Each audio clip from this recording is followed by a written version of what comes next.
নমস্কার বন্ধুরা, বিনা রান্নাঘরে সকলকে স্বাগতম। আজকে আমি মোচার ঘন্ট বানাবো।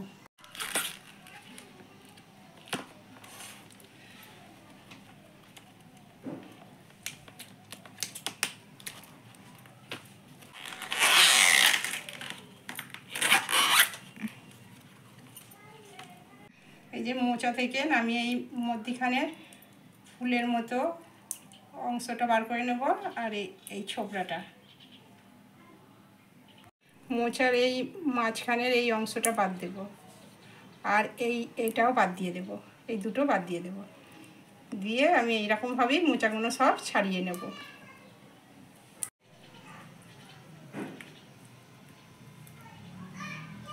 সমস্ত মোচাটাকে আমি এইভাবেই আগে ছাড়িয়ে নেব।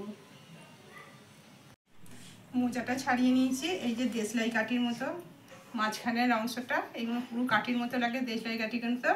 আর এই পালকের মতো এইগুলো আমি ছাড়িয়ে বাদ দিয়ে দিয়েছি। এইগুলো আমি বাদ দিয়ে দিয়েছি। মোচাটাকে ভালো করে আমি ছাড়িয়ে নিয়েছি, এরকম করে ছাড়িয়ে নিয়েছি। এবার এটাকে আমি ছোটো ছোটো করে কুচিয়ে নিয়ে নুন জলে ফেলবো। আর মোচার এই যে মাঝখানের অংশটাকে, এইটাকে ভাতেও অনেকে খায়, আর আমি এটাকে ছোটো করে কুচিয়ে তরকারির সঙ্গেই দিয়ে দেবো, মোচার ঘন্টতেই দিয়ে দেবো। বেশ খানিকটা জল দিয়ে নিয়েছি, এতে আমি 1 চামচ নুন দিয়ে দেব। দিয়ে আমি এবার মোচাগুলো কুচিয়ে এই জলের মধ্যে ফেলবো। এই যে মোচা ফুলের মতো অংশটা সামনে, আমি এটা কেটে বাদ দিয়ে দেব। মুখের কাছে ফুলের মতো অংশটা ফেলে দিয়েছি, আমি এবার ছোটো ছোটো করে কুচিয়ে নেব।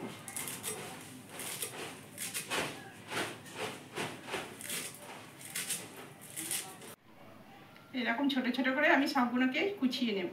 আর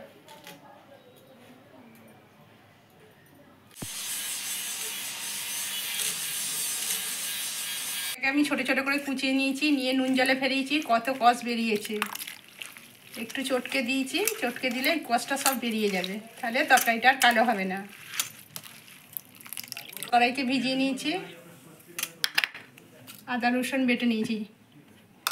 এবার দুটো সাইজের বড় বড় আলুকে ছোট ছোট করে কেটে নিয়েছি, আর দুটো পেঁয়াজ কেটে নিয়েছি।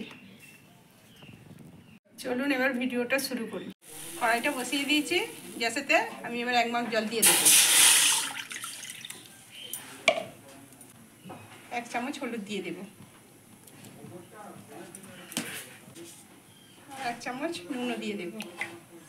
দিয়ে এবার আমি মোচাটা এই জলটার মধ্যে তুলে দেব, হলুদ জলটার মধ্যে, হলুদ আর নুন জলটার মধ্যে আমি এবার তুলে দেব। দিয়ে ভালো করে ভাপিয়ে নেব।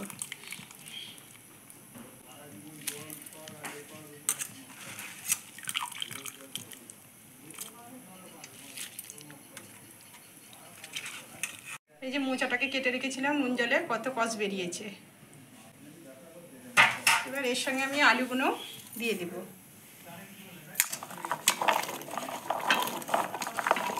দিয়ে ভালো করে ভাপিয়ে নেব। এবার আমি ঢাকা দিয়ে দেব। ভাপিয়ে নিয়েছি, আমি এবার ঢেলে নেব।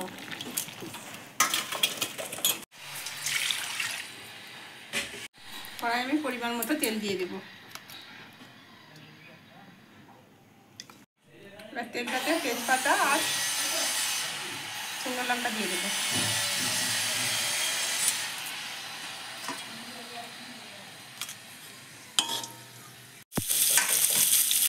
কড়াই দিয়ে দিলাম, দিয়ে একটু ভালো করে ভেজে নেব।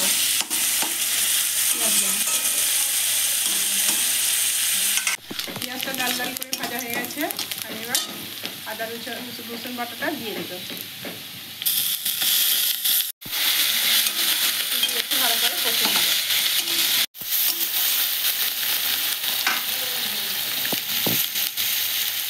এবার নুনটা আমি আগে ভাপিয়ে নিয়েছিলাম, তাই আমি অল্প পরিমাণে নুন দিয়েছি। লঙ্কা গুঁড়ো 1 চামচ দিয়েছি, হলুদ গুঁড়োটা ভাপাবার সময় আমি দিয়েছিলাম বলে হলুদ গুঁড়ো 1/2 চামচ দিয়েছি, আর জিরে গুঁড়ো দিয়েছি। আর কিছু মশলা দেবো না। দিয়ে ভালো করে কষিয়ে নেব। সামান্য পরিমাণে আমি জল দেবো। আমি ভালো করে কষিয়ে নেব।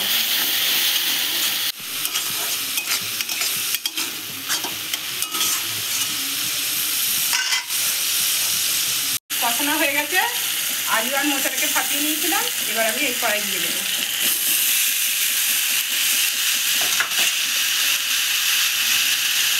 ছোটা কড়াইগুলো দিয়ে দেবো, দিয়ে আমি ভালো করে কষিয়ে নেব।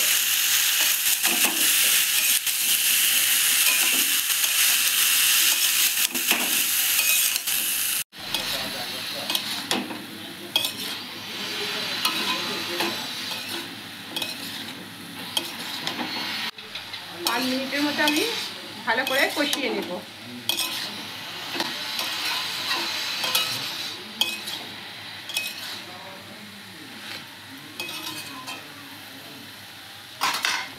ভালো করে কষা হয়ে গেছে, আমি এবার জল দিয়ে দেবো।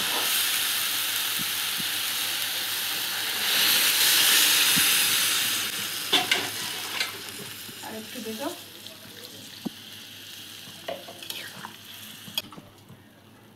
চাপা দিয়ে দেবো। এবার ঠাকুরটা খুলবো, খুলে নেড়ে চেড়ে দেবো।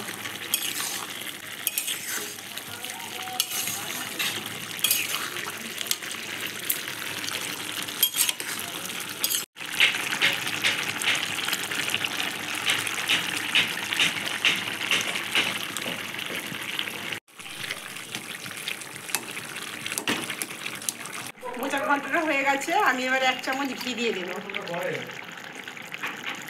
একটু নাড়াচাড়া করে নেবো। এবার মিট মশলাটা দিয়ে দেবো। এবার ঢেলে নেব। মোচার ঘন্টটা বানানো হয়ে গেছে, আপনারা বাড়িতে এইরকমভাবে বানিয়ে দেখবেন।